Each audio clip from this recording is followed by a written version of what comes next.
And this is our latest episode of the podcast. And thankfully, I'm delighted to have Henry Herbert on here, better known around on the X circles as the Bitcoin Chef. I'm sure a lot of you guys know him and have seen his posts and kind of an awareness of what he's been up to over the last few months, especially. You've got a lot of things on, Henry. As I say, you've got the Feast with Henry. I think a Bitcoin Supper Club, is that how you kind of brand that? Would that be correct? Yeah, In a way, yeah. absolutely, absolutely. Yeah. But other people are welcome. It's Yeah, it's open to anyone. Yeah, in that respect. But that's like it's been amazing because you've had so many like kind of guest speakers within yes, the actual Supper Club as well. You've had Andrew Wembley, Joe Bryan, Jordan Walker from Bitcoin Collective, and I'm sure there's others coming up as well with yes, the upcoming events. And also, you've been doing a lot of stuff as well with regards to speaking at Bitcoin events, and obviously you have a new podcast out. Well, it's been out for a few months now. You're a co-host on that, so you've had lots of stuff going on. But I suppose just again, like any podcast episode, just probably give us a bit of a background on, who you are, where you came from, how you got to where you currently are, and how you discovered Bitcoin and why it's such an important aspect for you, for your life, for your business. So yeah, jump in. well, thank you so much for having me. It's always a pleasure to chat to another Bitcoiner. And yeah, so my background. So I'm from a family of bakers. So I kind of always grew up in the food industry. So we have a bakery in the southwest called Hobbs House Bakery, and we're fifth generation. We've been going for over 100 years, so a bit longer than Bitcoin. And we're kind of what you'd call like a low time preference business. We just didn't realize it, and so everything we do is kind of thinking about building something for the next generation. So, we run the business as if our kids, if they want to, will take it on. So it's not trying to build something and then sell it off for a quick buck. It's building something with real, good foundations and, strong morals and strong values and, looking after your staff, building a good product. And so there's a lot of synergies with Bitcoin in that respect of building something to last yeah. So I've always been involved in the food industry. I worked at the bakery probably since I was 11. I then left and I was a chef for about 10 years. And then whilst I was a chef in London, I did a bit of TV, and then had a TV show with my brother called The Fabulous Baker Brothers. This was maybe 13, 14 years ago, so a few years ago. And I was very young. I was in my early 20s, and it was a bit of a whirlwind. So we went off gallivanting around the UK and then out to the States and Asia, and had a lot of fun, and earned some decent money. Spent it all on hotels, and my wife bought lots of nice clothes, got loads of good photos, some good memories, but yeah, didn't save any of it. But that's fine. I was young. I just kind of assumed it would last forever, and then anyway, so I came back into the bakery, and that's where I work now. So I run it with my brother and uncle and my dad and sister-in-law, and yeah, it's a true family business.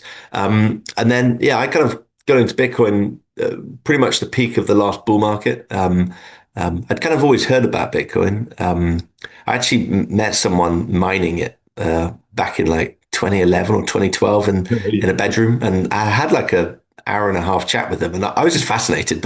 And they were talking about this magic internet money, but it was so kind of techie and geeky, and I just had, it was way over my head. So even though I found it interesting, and I love hearing people, that are passionate about stuff, but yeah, it didn't sink in. And yeah, so in 2021, I think there was a lot in the news around inflation. I guess we'd had all the kind of COVID, craziness, lockdowns and whatnot, and been pretty much turmoil at work. And I think I'd received a bit of a dividend from work, and normally I'd have just left it in my savings account and started spending it. But because in the news there was all this stuff about inflation, and I'd never, I'd heard of it, but never really thought about it. So I was suddenly I was a bit not worried, but I had this kind of concern of, that it was going to inflate away, and so I needed to do something with it, and I didn't have anything to buy. So I remember chatting to a friend of mine our kids play football together, and he was talking about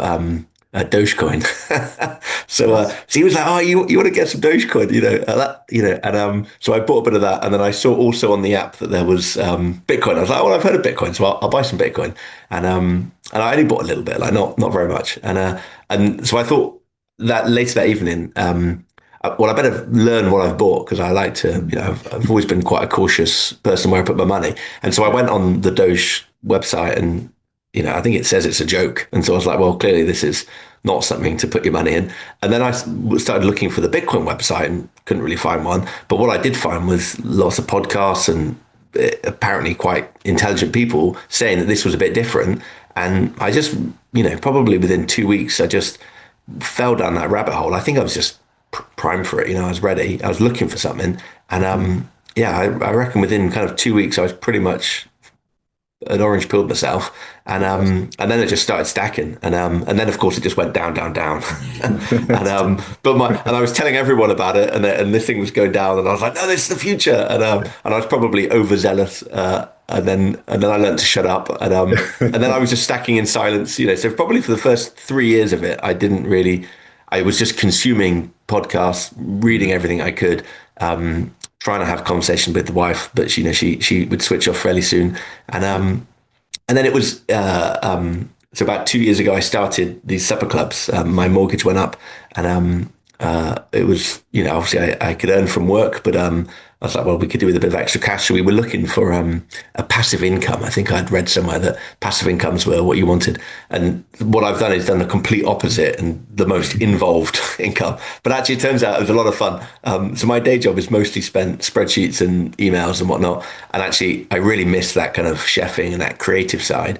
And I've had kids, and so being a full-time chef is not practical. But actually, doing it once every 6 weeks. And we just did one and was like, let's see how it goes.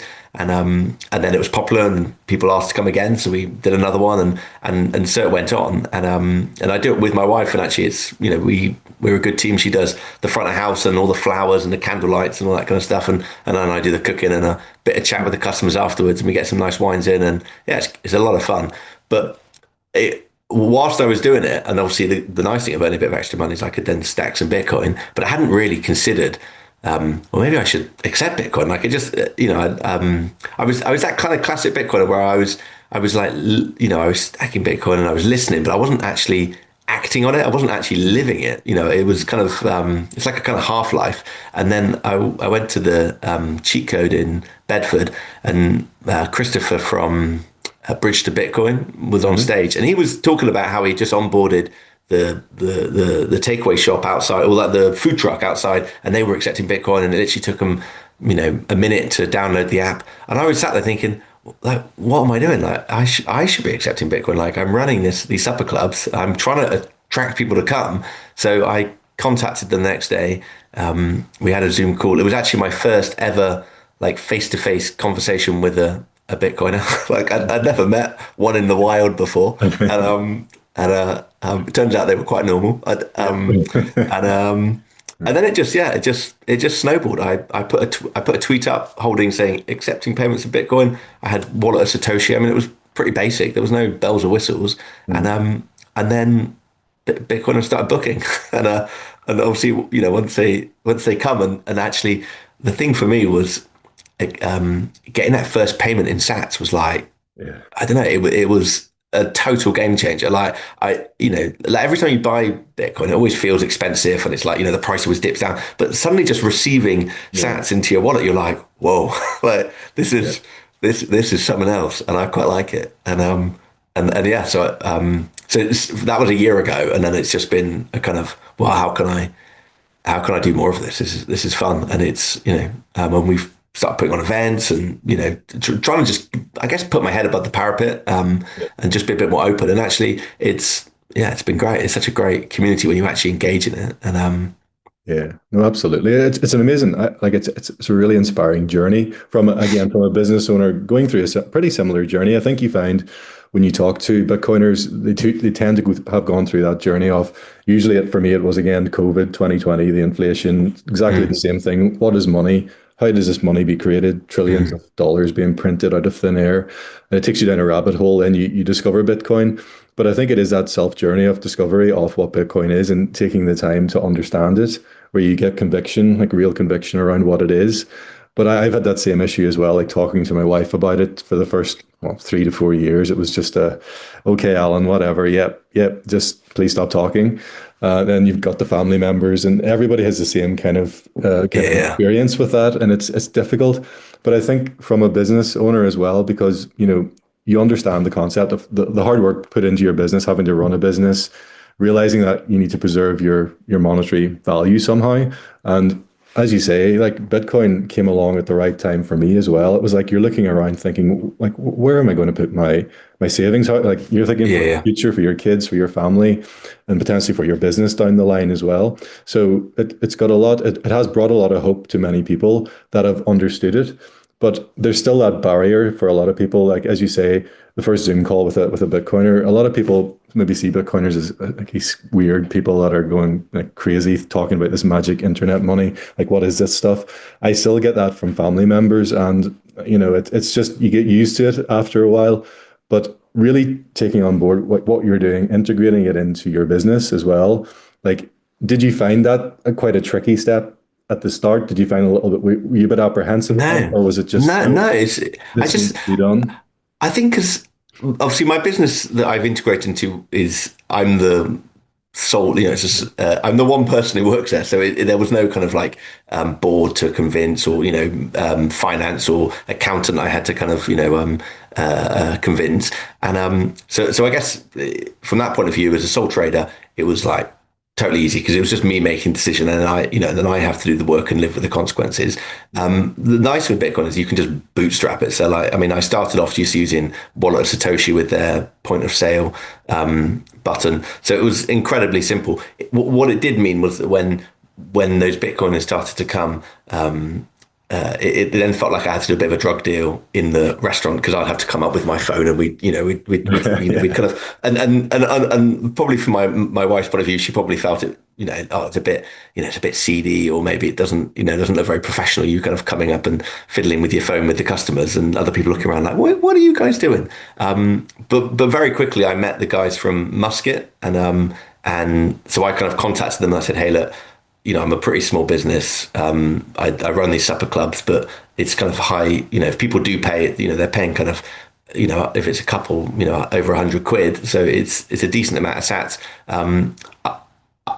Could I be maybe like an ambassador for you? I'm happy to tell other people and put it into my content, etc. And so they very kindly provided me with a terminal, and actually that's been a total game changer because it's one device that's got your Fiat and with card payments and Apple Pay and all the usual stuff, and then the Bitcoin Lightning, and it goes to a self custodial node that they all manage, and it's like super easy. And so that's now made it.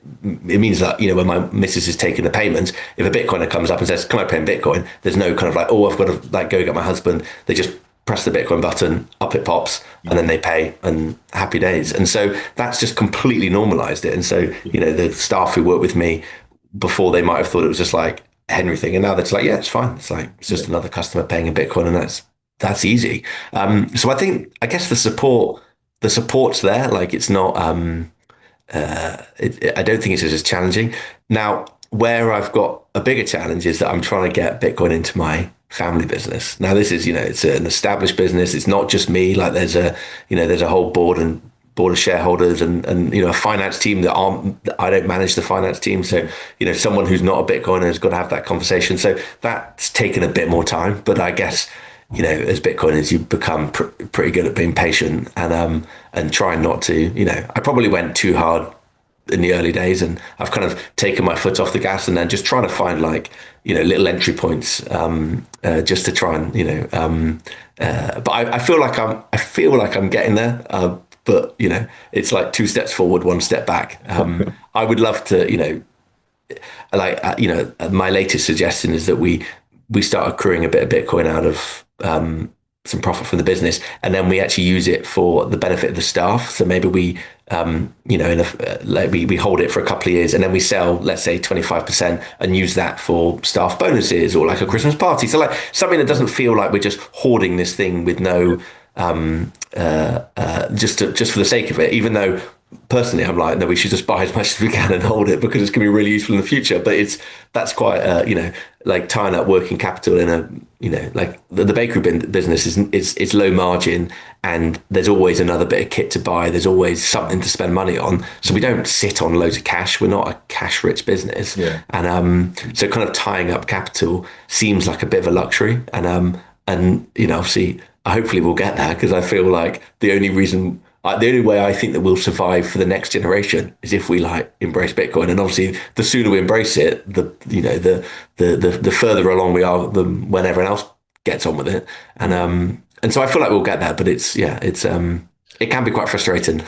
Yeah. Okay, Ken. And as you say, it's normalizing the concept, and that Musket have done that really well with their terminal, Mm. like having that all in one option. It just normalizes the process of paying, and gives people the option to pay in Bitcoin. And it's a similar thing. Like people, I think a lot of businesses, and like at least with a small business like myself, you can pivot easily. You can decide to make that leap off, get Bitcoin on your balance sheet, do those kind of things. But even those terms, sometimes it kind of scares people. It feels like it's a technical challenge, or it's some complex operation, but it really isn't. It's a simple matter of just acquiring some Bitcoin in a cold storage wallet, and through your business using the likes of Coin Corner, and just go and do it. Even buy a little bit, hold a little bit, watch what happens. Because even seeing in my business, like holding it on my balance sheet and watching what happens over the course of a couple of years. And you have to have that time preference as well, that longer Mhm. time preference, because comes from the understanding of what it is and what the main reason for holding it is.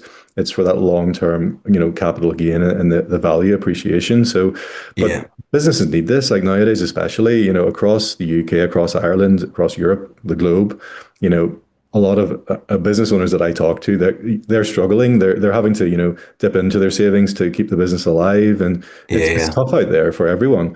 And you need something that's going to help, at least store your value, but obviously yeah, yeah, appreciate in value over time. And I suppose like with having the supper club, and the feasts, and getting a lot of attraction from Bitcoiners specifically. I'm assuming that most of the people within especially with with the talks with Joe, with the likes of Andrew coming along and doing a presentation, I'm assuming the majority of people there were Bitcoiners or people related to that Bitcoin community, or were you getting a lot of just normal people off the street? I say normal people off the street. no, yeah, yeah, yeah, You know yeah. what I mean? The Um, unenlightened. Yeah, yeah, yeah. yeah. Oh, So they love it. They love it when you tell them that. yeah. The Yeah. So I'd say for my feast, like probably, let's say if I just do a normal feast, 90% are local regulars, people who have come maybe 10 miles tops. I might get the occasional trip from Bristol or Cheltenham, but they're not traveling too far. And then there'll be 10%. So there's normally at least a couple of, like at least two tables of Bitcoiners at most events, which I think is pretty good turnout, to be honest. And sometimes it's a local one, but other times they've traveled 100 miles. They've come from Oxford, they've come from Worcester, they've come from Exeter, and it's a little bit like, oh, you've like come further, and they're almost like making it into like a bit of a like a Bitcoin pilgrimage, so to speak. So like they're That's coming cool. to spend the weekend, and then they're staying in the hotel, and then they're asking, hey, what shall I do tomorrow? And I'm like, oh, Mm, go to the visit the farmers market. Like there's nice things to do. Go for a nice walk, mm. and you got these customers that are like slightly different, because you're like, I wouldn't normally like I'm a good cook, but like I wouldn't expect people to travel 100 miles to come eat my Yeah. dinner. Like there's plenty of other good cooks that'll be local. So Yeah. it is that little bit of point of difference. But when I've started doing these Bitcoin and feast events, the thing that I noticed was, having been to a couple of conferences, and I've not been to loads of meetups, or I need to put more effort in that. I just quite busy. But the thing I noticed was that people go for the talks and they listen to the stuff, but actually all the magic's happening either outside or in the bar afterwards. Like Yeah. actually, Bitcoiners seem to like being able to talk with other Bitcoiners, and they don't, without having to explain themselves, like this whole kind of like worldview they have, but they Mm. want to like get into like, gritty arguments and like talk about stuff and like challenge each other. But from Yeah. this kind of platform of like, okay, we all agree Bitcoin's good, and it's here to stay, and we don't have to like discuss that bit, but now we can Mm. like talk about the things around the edges. And so I was like, actually, Bitcoiners just want to like hang out with other Bitcoiners and not have Yeah. to like feel like they're weirdos or psychos, or Yeah. they need help. And like, if I'm with my family, I think they all think I'm nuts, and I'm like, they're like, are you okay? And I'm like, I'm fine. Are you okay? And they're like, yeah, we're fine. Just Yeah. checking. And I'm like, because they think I've completely lost it. And the and so I was like, well, actually, if I can do an event where Bitcoiners can come together, but also it's somewhere that they can maybe bring their partner, so maybe Yep. their partners don't come to their kind of meetups that maybe feel a bit geeky or a bit, I don't know, like just not their vibe. But actually, Mhm. this is coming out for dinner. So there's like, there's Yeah. nice candlelight, there's good wine, there's lovely food, nice ambience. And actually, they can just have a lovely evening, but then also the Bitcoiners can chat with each other. Yeah. And so the talk is kind of, I guess it's like a draw and a bit of a magnet, but maybe, maybe, I mean, it only dominates maybe like half an hour at the end of the meal. Mm. And actually, it's just nice just just have a good evening. The bit that I have noticed is that they don't want to leave. So the last one we did, it was like 12:15, and normally people are gone by kind of 11:30, and I was Yeah. like, I've got a babysitter at home. I need to go Yes. home. Please, could you stop talking and leave? But it's so good. I love it. Like it's Yeah. I think and it makes me want to do more because I'm Well, that's it. It's energizing. It's getting people like-minded people in a room with really like, a passion and a conviction for what Bitcoin is, but also people I've discovered in the space, like anybody I talk to, any events I go to, it's people wanting to make things better for other mm, people, for themselves naturally, but for the world. Because obviously the state of the world at the moment, you could go down a deep, yeah. deep rabbit hole in that, but it sparks up some like really meaningful conversations around things. And I find just it is, as you say, it's such a welcoming community. I think people have generally, from the mainstream, just a strange perception of what Bitcoin is because they associate it with crypto, and that's understandable. They mix it all together at the start, and that's why it's so difficult to talk sometimes about it, and it takes a lot of touch points. But doing what you're doing, like I think it's a very kind of innovative. Well, it is an innovative way, but a very pleasurable way to bring like a friend, a partner along and just softly introduce them to, oh, well, this Yeah, person's yeah. into Bitcoin too. They're having intelligent conversations around, not just Bitcoin, but other things. So I think it's a really cool concept. And Mm. are you thinking of, is it, what's the kind of the future hold for that? Are you potentially keeping it local, or would you consider expanding out to like, branch in with conferences and put on events, like bigger events potentially around conferences and things like that? Because that could be cool. Yeah, yeah. I think the thing with Bitcoin is, well, what I've learned is as soon as you strap Bitcoin into your business, Mm. it has the potential to be like a bit of a rocket ship because you've got this thing that's going faster than you can go, Yeah. and also you've got this engaged community. So it's really like I kind of feel like I could do anything. Like, and it's really myself is the limiting factor. So probably family, my kids at school, that my day job. There are challenges that I can't just be like, hey, I'm Yeah. taking it off on a world tour. But like, Yeah. I actually think I probably could. Like, Yeah, I think you um, and, could. Yeah. and like, go to all the different Bitcoiner hubs around, the US or Mm. Asia or Europe and just, hey, like make it a thing, speak to, try and get some sponsorship of someone who it would be beneficial for, and then just off you go. So Yeah. I guess the more you talk to Bitcoiners, the more you're like, oh, there's literally you could do anything. Like we're kind of building the future that we want to see, and so in terms of, I guess for me it's about, well, what can I do in the next kind of 6 months, and then what do the next kind of couple of years look like? And I don't. I have lots of ideas. I don't have anything in concrete at the moment. We'll just continue what we're doing. We did one of our events with Andrew Webley in a bigger venue that was local to me, and Mm. it was great. It went down really well. People really liked it. Lovely feedback. It was really bloody hard. Like Yeah. I'm not a caterer in the way that I don't have a big truck and Mm. everything kind of accessible and off you go doing like big weddings and stuff. So it was, but I kind of wanted to try it to be like, is this, Mm. if I do this further afield, like this is what it's going to be like because I've got to make it Yeah. worthwhile. Yeah. And yeah, so that was a bit of a learning one. But then I also like if I haven't looked at kind of sponsorship, and actually I think possibly if I did it in tandem with a company that then helped fund it, then I wouldn't have to do such bigger events and I could keep them a bit more intimate. And then so you kind of could obviously I can't do it and make a loss. I guess you got to go into it with a kind of Okay. trying to make a profit, but also trying to keep it quality. And so yeah, I don't know. I've got lots of ideas, but I think Yeah. whether going to like I'd love to take my kids out of school for a little bit over the summer holidays and do like a road trip somewhere. Maybe Mhm. like I'd love to do the States. I think that'd be really fun to go like, Yeah. New York down to like Nashville, Austin, maybe across to California and just like do some Bitcoin feasts at where there's a kind of like Bitcoin hub, and then go traveling, and maybe then down to El Salvador. I don't know. Like Yeah. I kind of feel like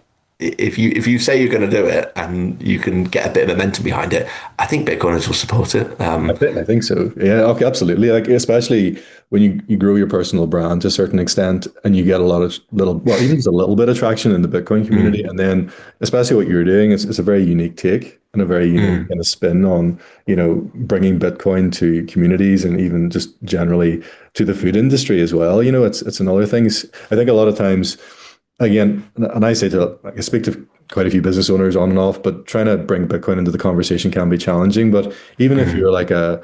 like for instance, obviously being a chef, or if I'm an optometrist, or if you're a dentist, or just if you bring Bitcoin and start talking about it and position yourself as that person, you'll get more and more attention from, well, your local communities, but your industry as well, and it just strikes up conversations. But it's Totally. it's just I think my issue was that the first few years was just not wanting to get myself out there Mm. because of my profession, and I suppose it's the type of thing. It's like, what will other people think of me, or will Yeah, it maybe yeah, negatively affect my business because people have yeah, wrong perception of Bitcoin? And I was very cautious, but now I'm at the point where I just you need to go out and yeah, talk about yeah, it. yeah.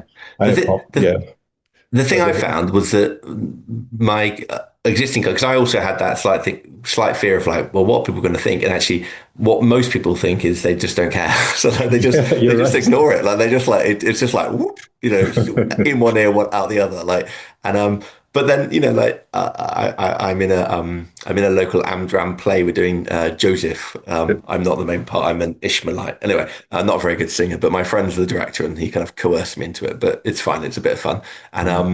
And one of the ladies in the group, she came up and she was like, "Oh, the Bitcoin chef," and I was like, and I was like, "Yeah," and she was like, "What does that mean?" I was like, "Well, I mean, just I'm a chef and I like Bitcoin." And she was like, "Great!" And then that was like end of conversation. And so I get a bit of that obviously Yeah. because I'm promoting it on my socials and like Mhm. I'm being kind of quite transparent about it, but not trying to like throw it down people's Yeah. throats. The one thing I have been careful about is that I did when I started in the Bitcoin events, I was a bit like, oh, I could do every other one can be a Bitcoin event, Mhm. and actually I've kind of pulled back slightly on that because I didn't want to totally isolate my existing customer base because Yeah. actually they've been super loyal Mhm. and actually maybe going I was probably just too enthusiastic to start with, and so I've kind of pulled that back a little bit, and I think that was probably a wise thing because ultimately at the end of the day, I just need paying customers, and whether Yeah. they pay me in fiat and I buy Bitcoin or they pay Bitcoin, it doesn't really matter. Yeah, but I think you just have to, as a business owner, you just have to, you constantly have to be changing tactics because you just have to respond to what your market is. And I guess if you're in tune with your business, you have a feel for, if you've gone too far and you can just pull back. But I haven't had any negative. Like Yeah. no one said, "Oh, I'm not going to have dinner with you because you accept Bitcoin." Like I'm like, if you like my cooking, like Yeah. I'm the same person. Like just come. Yeah. I think it is. It's all in the head too. You have your own perception about what people think, but as you say, most people either don't care or they just will ask questions openly about it, and it's fine Mm, to be open about it. You get obviously a lot of people within the Bitcoin space want to stay private, and the privacy is mm. a big thing. But I think it is important just to talk about it and just be open and transparent. As you say, you're not Yeah, pushing yeah, it down people's throats. You're just, this is what I'm doing in my business. This is why I'm doing it, and this is why it's important. And people will just latch on to that and start yeah, listening. yeah, And over time they'll get to understand why and the how behind it. yeah, Um, yeah. but it's a really, yeah, it's just it's been a really kind of wild journey with Bitcoin for me as well. And I just, if it wasn't in my life at the moment, it would be very strange, a strange place in respect to, Mm, again, finances, wealth, building your business, the whole structure behind that. But again, with that as well, and sort of veering into more like the health space and the wellness space, with your podcast, what was your main kind of reason for starting that? The healthy bit. It's obviously, well, does it tie, is the bit I assume ties into Bitcoin, or is it more just bits of information around health and wellness and nutrition and so about maybe 7 months ago, my well, I was on a long car journey with my wife, and and I was suggesting we should listen to a podcast, and kind of trying to find a Bitcoin one that wouldn't, be that she'd be interested in, and I started playing one, and she stopped it, and she was like, "I think you're listening to too many podcasts." And I was like, "Okay, yeah, that's probably right." And she was like, "Why don't you go on some podcasts? Like, stop just consuming. Why don't you, if you want to talk to people, why don't you just reach out and just like see if people want to have a chat? You like talking about Bitcoin. See if you can go on some podcasts. You've got a bit of a story. Just got." And so I was like, "That's actually a great idea." So I emailed a few out, and that's when I initially went on Jordan's on the Bitcoin Collective one, I've probably done, let's say, half a dozen or so since then.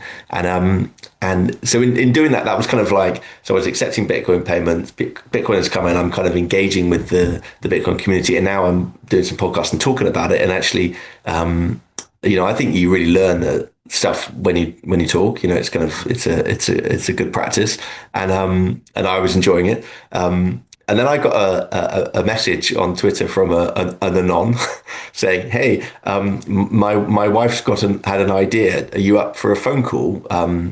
Like messaged me on a Telegram kind of thing. I was like, "Oh, okay." And I'd been following this person, so we'd kind of had a few interactions before, but I didn't know who it was. And it turned out as a very nice chap who actually organised the Bury St Edmunds Oh yeah, conference, and so his wife is a physiotherapist, and they'd been watching one of my podcasts with Gary, the Bitcoin and me, Gary Smith, and I was talking about food because he was asking me questions. I think he's quite into food, and we were talking about like Fiat food essentially because I work in the food industry and all the kind of dirty secrets that I see, kind of kind of working behind the curtain, and she had been thinking about doing a podcast or creating some content around exercise and like living healthily. And though she's more on the kind of the medical side, she's very interested in nutrition and how food can also be like a bit like with a car engine. If you put the wrong petrol, if you put petrol in a diesel, it's not going to work. So like if you fill your body with low quality ingredients or the wrong ingredients, you're going to end up not feeling great and have problems, diabetes, etc. further down the line that we're seeing everywhere. And but the problem she has is she said that she's not very good at cooking, and so she'd been thinking like I need to like do this podcast with someone who is interested in food and can write recipes and inspire people, and then I can do the kind of the sciencey technical bit. And so he just contacted me and said like, "Do you want to start a podcast with my wife?" And I was like, "Okay." And so I met her on record. So like awesome. I've now actually met her in person, which was so we've recorded like 10 episodes, and it's all like we've been building this kind of rapport with each other Yeah, purely based on record. So that's awesome. but it's just I think I'm just trying to say yes to stuff and just be Yeah. like, hey, why not? Well, what's recording a podcast once a week. It's nice to have a chat with someone. It's my laptop. I have a laptop. I can sit here and then, hey, let's write some content. And actually, so then the healthy bit that came. Her husband came up with the idea, and he liked having a little bit of bit in there because it's kind of like a reference to Bitcoin, though it's not a Bitcoin show. But I guess it's that whole thing of maybe like health is wealth. So like my approach would be if you're going to delay gratification and save for a better future. Well, what's the point of doing that if when you get there you're deeply unhealthy and Yeah, absolutely. you can't enjoy your time with your grandkids, or you can't go on those holidays that you want to do. So like and I think because like a lot of health things are about that delayed, that kind of long time preference and kind of thinking not in the now but like for the future. And I think that again, there's so many synergies in life with Bitcoin, and so it's not a Bitcoin show, but we might Mm. start bringing on some guests that maybe have a bit more of a Bitcoin angle, and I Yeah. think we'll just see. I mean,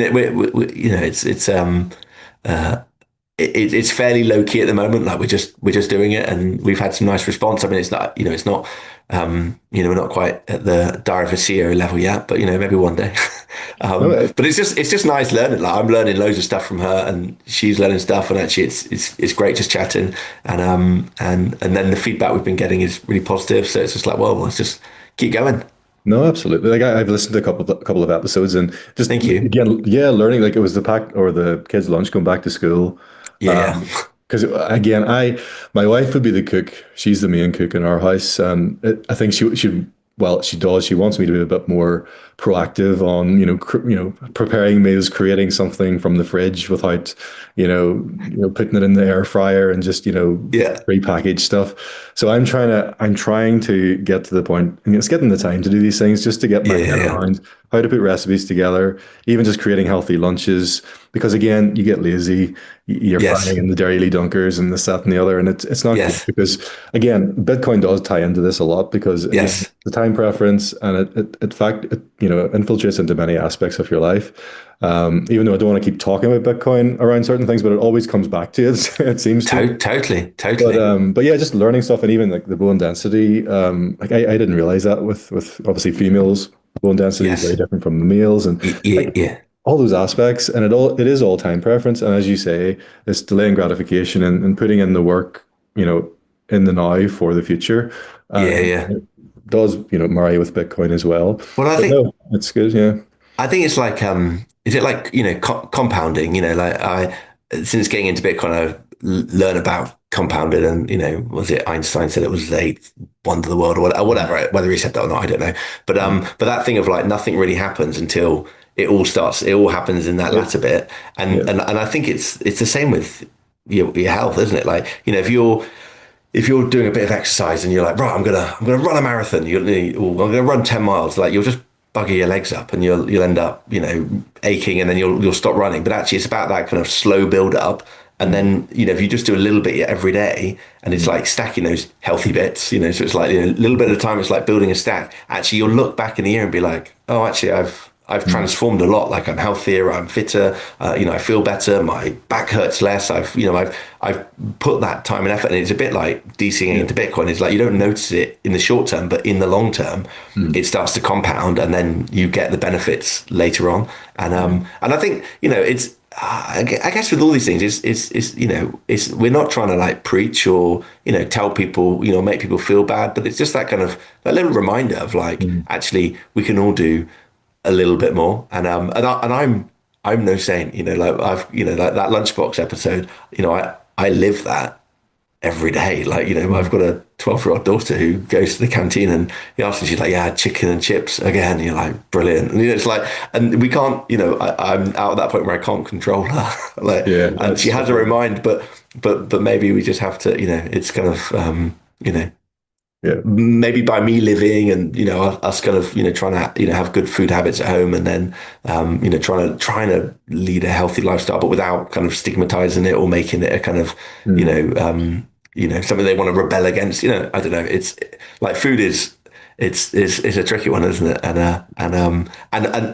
when you learn about what they put in food, it's yeah, it's they're trying, they don't like you, they want you to it's like, I mean, it can be quite scary, and sometimes I think we just would rather not know, and mm, it's that you're driving home late and you go to the service station and you're peed off because it's going to not only is it going to cost an absolute fortune, but it's just going to be it's all going to be junk food and it's going to make you feel horrible in 2 hours time, and yeah, it feels like inescapable, and it's and but that's kind of the fiat world, isn't it? It's just like it's in your face, yeah. it's easy, it's accessible, it's just like just just take it and stop moaning about it. But once you're into Bitcoin, you like, oh, actually, this is probably not so good for me. And then, No. and we have to make those hard choices, don't we? And Yeah, absolutely. And it does, as you say, like Bitcoin, it changes your mindset, and mm, you see fate across all aspects of life, and especially mm, in food, nutrition, and again, I know we talked about this before, but with regards to like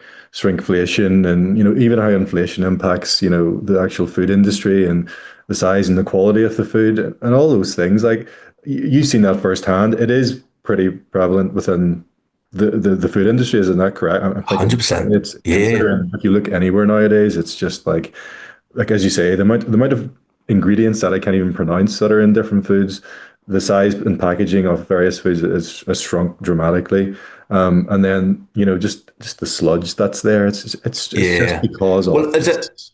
so running a bakery? So my role is sales. So I speak to the customers, and we work with some really good quality, say like a pub group that is doing really good food. It's they're not Michelin star, but they're producing good quality burgers and good quality pies and whatnot, and they're buying good ingredients, but they're up against it because their tax bills are going up, the national insurance is going up, their energy is going up, everything's going up, and they're trying to squeeze as much money out of their consumer, who are also being like, stop squeezing us so hard, and they're coming less.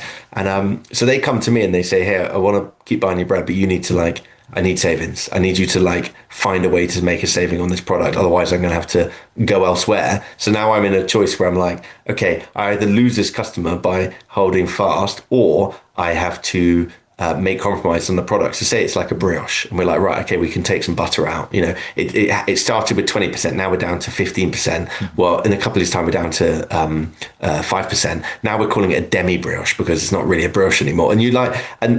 I see this because I do this every day. And I look back at products that, as a business, we're always trying to improve our products, but Yeah. every time you improve it, you're then having to make a cut somewhere else because, the customer won't pay for it. Because we live in the real world. We can make wonderful things, but if you want to sustain your business and keep growing, you have, it's constant, and and so what, the thing that I'm trying to talk to my family about, and the shareholders, is actually, if we adopt a Bitcoin into our business, now it's not going to happen overnight, but once we start compounding that, we can actually make different choices, because we're not going to be at the mercy of well, if this customer, if we make this compromise and this customer leaves, actually maybe we can flip our business model slightly. And I don't have all those answers or how that'll work out, but I feel like once you've got Bitcoin working for you, it means it gives you more options to make maybe better longer term decisions. Because ultimately, I think a lot of business owners, yeah, people want to make profit, and some people are, snake oil salesmen. But most people I speak to actually just want to produce a quality product, and the only time they compromise on quality is because their customers won't pay for it, and so then they're kind of forced to. It's not because they want to, and so it's I think for things to improve, we need to, if you've got Bitcoin on your side that's then compounding at 30-40% a year, it's gonna help you to not have to make those hard calls. Maybe. Yeah, it is Maybe a I tricky don't know. one. Yeah, no, I think you're obviously right there, because it's that one thing that can, as you say, compound by, a higher percentage than most other assets. And it gives you it sort of fortifies your business, your balance sheet, and allows you Mm, to take a stand and say, no, I'm producing food of this quality, or I'm producing products of this quality. I'm not going to compromise. But again, it is a tricky one, because you're trying to mm, please your customers and do what they want and what they need as well. But over time, it'll filter through. It hopefully, again, will filter through into society, into industry, into business. yeah, yeah, For those more and more companies and businesses that adopt Bitcoin and start, mm, utilizing it within their business, and just integrating it into their processes, so to speak. But no, it's a tricky one. It is, but it is, yeah, the Fiat sort of industry, the Fiat food, Fiat wealth, Fiat health, it all balances into nutrition, health, and lifestyle. And then you've got the money, which is obviously broken. And hopefully, as I say, with time, Bitcoin will fix that. But yeah, yeah. it's just, it takes time, and it just, it's introducing it softly and just continuing, and Totally. especially with what you're doing, taking a stand, and integrating it, and talking about it openly as well. Yeah, yeah, yeah. Important. But yeah, Henry, I won't keep you much longer, because we're trying to keep our episodes to around 45-ish minutes, which Nice. is there or thereabouts. Yeah. But ultimately, I know from your point of view, is there anything, like any bit of advice you would give to either individual or to business owner, just around Bitcoin, and why it's such an important thing to grasp and really integrate into their business, into their lives?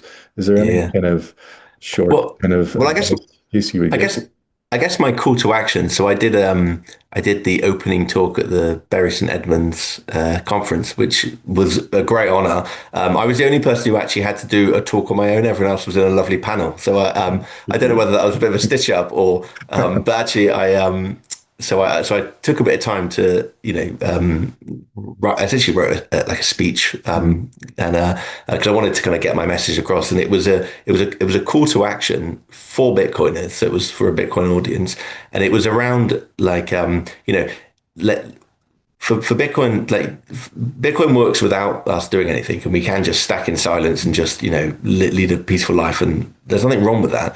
But really, I think it needs people to kind of start living Bitcoin, and if you're a business owner, start accepting payments in Bitcoin. Like it's a small step. If you're a creator, try and find ways to earn in Bitcoin, and if you're a customer, try and find ways to spend your Bitcoin. And because I think while it's kind of static and just something that is like an individual thing that lives in kind of secret, and no, that's fine.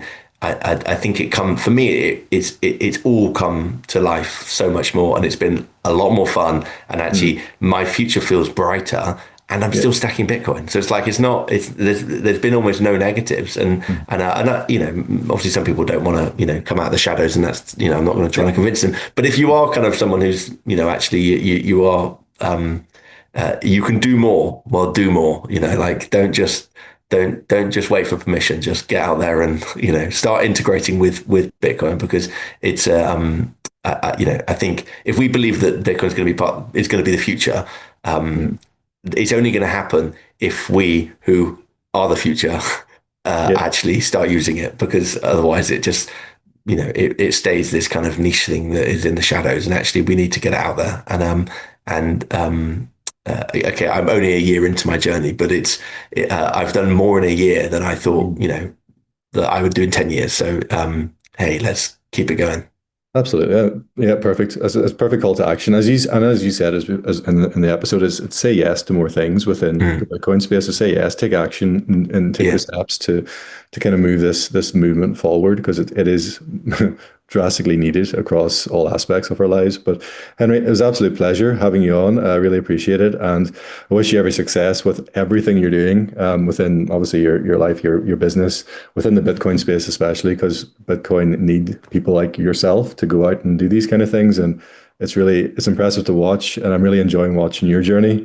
So yeah, keep it up, keep doing what you're doing, and hopefully we'll get you back on at some point in the not too distant future, and we'll kind of catch up on what you've been up to and how things are going. So appreciate it. Thank you very much for coming on. Thanks for having me.